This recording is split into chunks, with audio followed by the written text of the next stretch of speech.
Hello guys, எல்லோரும் எப்படி இருக்கீங்க? நல்லா இருக்கீங்கன்னு நம்புகிறேன். இஃப்தாருக்கு சிக்கன் ஸ்டஃபிங் சீஸ் சமோசா தான் செஞ்சுருந்தேன். சூப்பராக இருந்துச்சு. கண்டிப்பாக புதுசாக இதே மாதிரி ட்ரை பண்ணி பாருங்கள். கண்டிப்பாக உங்களுக்கு ரொம்ப பிடிக்கும். வீடியோவை ஸ்கிப் பண்ணாமல் பாருங்கள். வீடியோ பிடிச்சிருந்துச்சுன்னா லைக் பண்ணுங்கள், ஷேர் பண்ணுங்கள், கமெண்ட் பண்ணுங்கள், சப்ஸ்கிரைப் பண்ண மறக்காதீங்க. வாங்க வீடியோக்குள்ளே போகலாம். சிக்கன் ஸ்டஃபிங் வச்சு செய்கிறதுனால ஃபஸ்ட்டு சிக்கனை வேக வச்சுக்கலாம். பாத்திரத்தில் தண்ணி சேர்த்துட்டு உப்பு கொஞ்சமாக சேர்த்துக்கோங்க. அதில் 1/4 கிலோ சிக்கன் ஜஸ்ட்டு பீஸாக க்ளீன் பண்ணி வச்சுருக்கேன். எலும்பு இல்லாமல் எடுத்து ஒரு பீஸாக போட்டுட்டு கொஞ்சமாக எண்ணெய் சேர்த்துக்கோங்க. ஒரு டேபிள் ஸ்பூன் இருக்கும். ஒரு 5லேருந்து 7 நிமிஷம் வேக வச்சுக்கோங்க. அதுவே போதும். ரொம்ப நல்லா வெந்து வரணுன்னு அவசியம் இல்லை. நல்லா சிக்கன் கொதித்து வெந்து வந்திருக்க. ஸ்டவ்வை ஆஃப் பண்ணிவிட்டு ஒரு பவுலுக்கு மாற்றிடலாம். மாற்றினதுக்கப்புறம் நான் சாப்பரில் தான் சிக்கனை அரைச்சிக்க போகிறேன். நல்லா அரையணும்னு அவசியம் இல்லை. நான் அரைச்சிருக்கிற மாதிரி இந்த மாதிரி குறப்பாக அரைச்சி எடுத்துக்கோங்க. மிக்சியில் கூட இதே மாதிரி அரைச்சிக்கலாம். அப்படி இல்லைன்னா கத்தி வச்சு நைஸாக கட் பண்ணியும் வச்சுக்கலாம். பேன் வச்சுட்டு 2 டேபிள் ஸ்பூன் எண்ணெய் சேர்த்துக்கிறேன். எண்ணெய் சூடு வந்ததுக்கப்புறம் நம்ம சாப்பரில் அரைச்சி வச்சுருக்க சிக்கனை சேர்த்துக்கலாம். 1லேருந்து 2 நிமிஷம் வதக்கிக்கலாம்.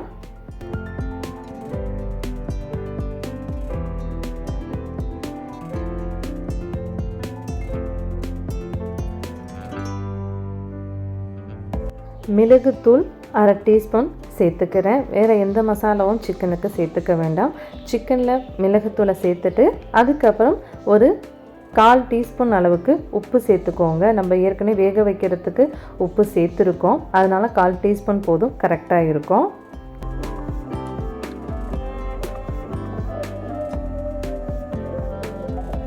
இஞ்சி பூண்டு பேஸ்ட்டு 3 டீஸ்பூன் சேர்த்துக்கிறேன். சிக்கனும் அந்த இஞ்சி பூண்டு பேஸ்ட்டோட ஒன்றோடன்னு மிக்ஸ் பண்ணி நல்லா வதக்கி விட்டுக்கலாம். வதங்கினதுக்கப்புறம் பவுலுக்கு மாற்றிடலாம்.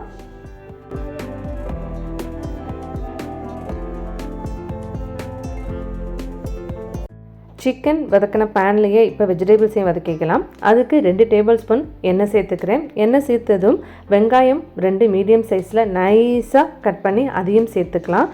அது லைட்டாக வதங்கி வந்ததுக்கப்புறம் மற்ற வெஜிடபிள்ஸை சேர்த்துக்கலாம். என்னென்ன வெஜிடபிள்ஸ்ன்னு காட்டுறேன். கேப்சிகம் பாதி நைஸாக நீல வாக்கில் இதே மாதிரி கட் பண்ணிக்கோங்க. கேரட் பாதி, முட்டைக்கோஸ் நம்ம உள்ளங்கை கைப்பிடி அளவுக்கு எடுத்துக்கோங்க. 2 பச்சை மிளகா. லைட்டாக வெங்காயம் வதங்கி வந்ததும் நம்ம வெஜிடபிள்ஸ் எல்லாத்தையும் சேர்த்துக்கலாம். வெங்காயம் நல்லா வதங்கி வரணும்னு அவசியம் இல்லை.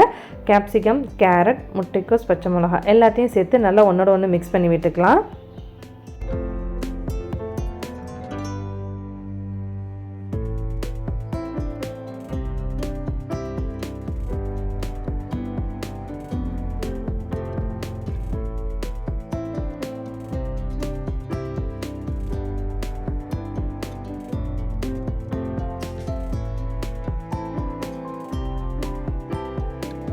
வெஜிடபிள்ஸ் எல்லாம் ஒன்றோட ஒன்று மிக்ஸ் பண்ணி வதக்கி விட்டதுக்கப்புறம் சில்லி சாஸ் 1 டேபிள் ஸ்பூன் சேர்த்துக்கிறேன். உப்பு வெஜிடபிள்ஸ்க்கு 1/4 டீஸ்பூன் உப்பு, 1 டீஸ்பூன் மிளகுத்தூள் சேர்த்துக்கிறேன். நல்லா ஒன்றோட ஒன்று எல்லாத்தையும் மிக்ஸ் பண்ணி விட்டுக்கலாம்.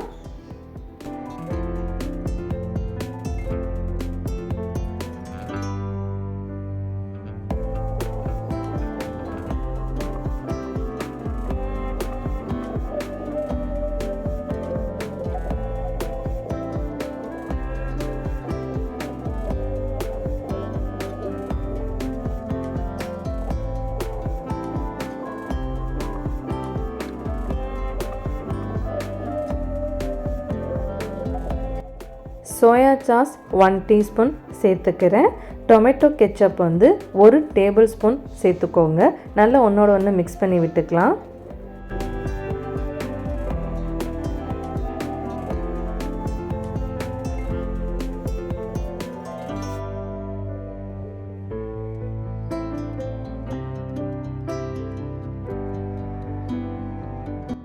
நல்லா வதக்கி விட்டுட்டு 1 டீஸ்பூன் சீனி சேர்த்துக்கோங்க. சீனி சேர்க்கும் போது நமக்கு டேஸ்ட் இன்னும் கூட கொடுக்கும். நம்ம அரைச்சி வச்சுருக்கிற சிக்கனை வெஜிடபிள்ஸோடு சேர்த்து நல்லா ஒன்றோட ஒன்று மிக்ஸ் பண்ணி விட்டுக்கலாம்.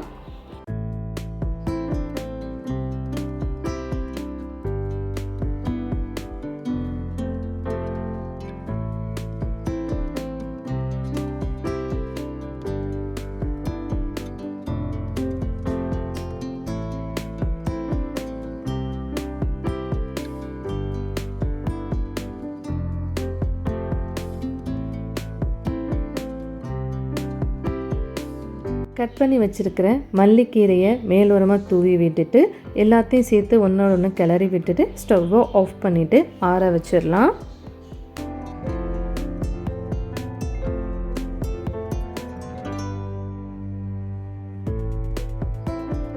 நான் சமோசாக்குள்ளே சீட்டு ஏற்கனவே ரெடி பண்ணி வச்சுருந்தேன். ஏன்னா இஃப்தார் டயத்தில் ரெடி பண்ணி வச்சுருந்தது தான் கரெக்டாக இருக்கும்னு ஒரு 3 டேபிள் ஸ்பூன் மைதா மாவை எடுத்து கொஞ்சமாக தண்ணி சேர்த்து மிக்ஸ் பண்ணி வச்சுக்கலாம். ஏன்னா நமக்கு ஸ்டஃபிங்க்கு மைதா மாவு தேவை.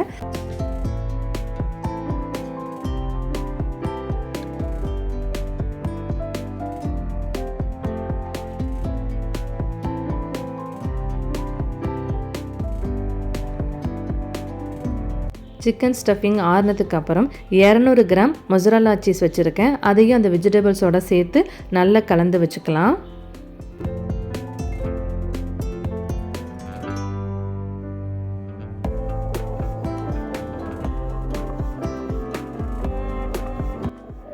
சமோசா சீட் ஒரு சைடு 3 இன்ச் அளவுக்கு கட் பண்ணிக்கோங்க. கட் பண்ணி வச்ச சீட்டை 2 சைடும் இதே மாதிரி வச்சுட்டு நடுவில் நம்ம ரெடி பண்ணி வச்சுருக்க சிக்கன் வெஜிடபிள் ஸ்டஃபிங்கை 1 டேபிள் ஸ்பூன் எடுத்து வச்சு சரிசமமாக வச்சுக்கலாம். நீங்கள் சீட்டு எந்த அளவுக்கு வச்சுருக்கீங்களோ அதுக்கு தகுந்த மாதிரி ஸ்டஃபிங் வச்சுக்கோங்க. ஸ்டஃபிங் எல்லாமே உப்பு காரம் எல்லாமே கரெக்டாக இருக்குது. ஒரு வேளை கூட குறைச்ச வேணும்னா அதுக்கு தகுந்த மாதிரி காரம் உப்பு எல்லாமே கூட குறைச்ச சேர்த்துக்கோங்க. இதே மாதிரி கரெக்டாக வச்சுட்டு 4 சைடும் ஒரு சைடாக அழகாக மடக்கிட்டு மேலே நம்ம ரெடி பண்ணி வச்சுருக்கிற மைதா மாவு தண்ணி சேர்த்து வச்சுருக்கோம்ல அந்த பேஸ்ட்டை இதே மாதிரி ஒரு ஸ்பூன் வச்சு இல்லை கையால் கூட தடவிக்கலாம்.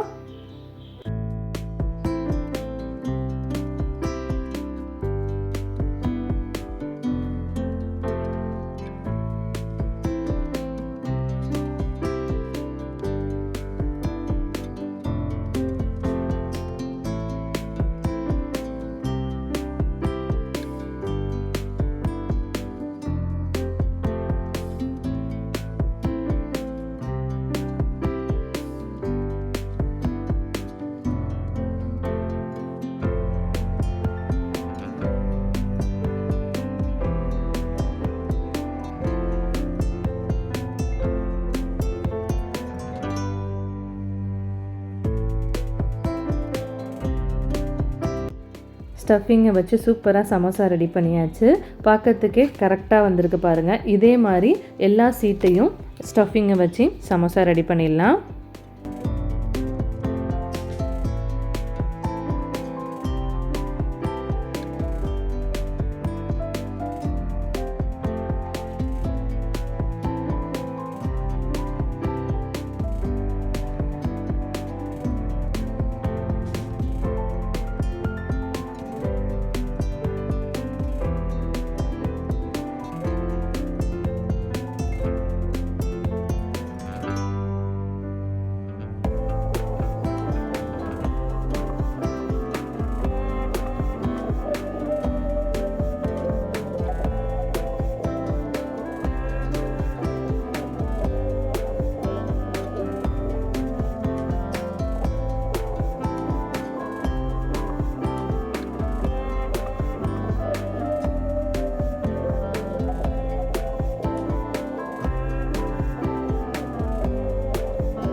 பேனில் எண்ணெய் ஊற்றி சூடு வந்ததுக்கப்புறம் ரெடி பண்ணி வச்சுருக்கிற சமோசா ஸ்டஃபிங்கை ஒன்று ஒன்றா போட்டுக்கலாம்.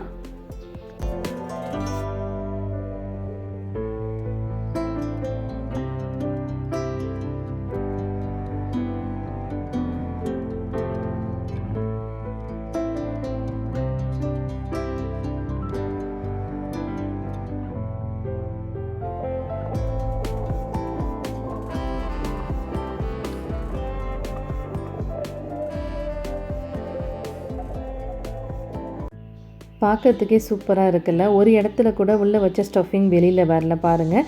இதே மாதிரி கண்டிப்பாக ட்ரை பண்ணி பாருங்கள். நிஜமாகவே சூப்பராக வரும். நல்ல இந்த மாதிரி கோல்டன் ப்ரௌன் கலரில் வந்ததும் அழகாக ஒரு பிளேட்டில் எடுத்து வச்சிடலாம். எண்ணெய் குடிக்காமல் சூப்பராக இருக்கும். இதே மாதிரியே ட்ரை பண்ணுங்கள்.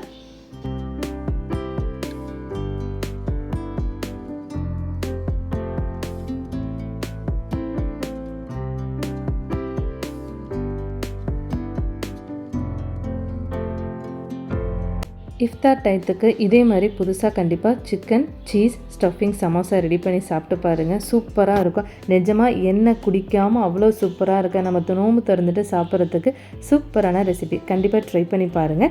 ட்ரை பண்ணி பார்த்துட்டு எப்படி வந்திருக்குன்னு எனக்கு மறக்காமல் கமெண்ட்ஸில் சொல்லுங்கள். வீடியோ பிடிச்சிருந்துச்சுன்னா லைக் பண்ணுங்கள், ஷேர் பண்ணுங்கள், கமெண்ட் பண்ணுங்கள், சப்ஸ்கிரைப் பண்ண மறக்காதீங்க. எல்லோரும் வீடியோ பார்க்குறீங்க, மறக்காமல் சப்போர்ட் பண்ணுங்கள். வீடியோ பார்த்ததற்கு நன்றி.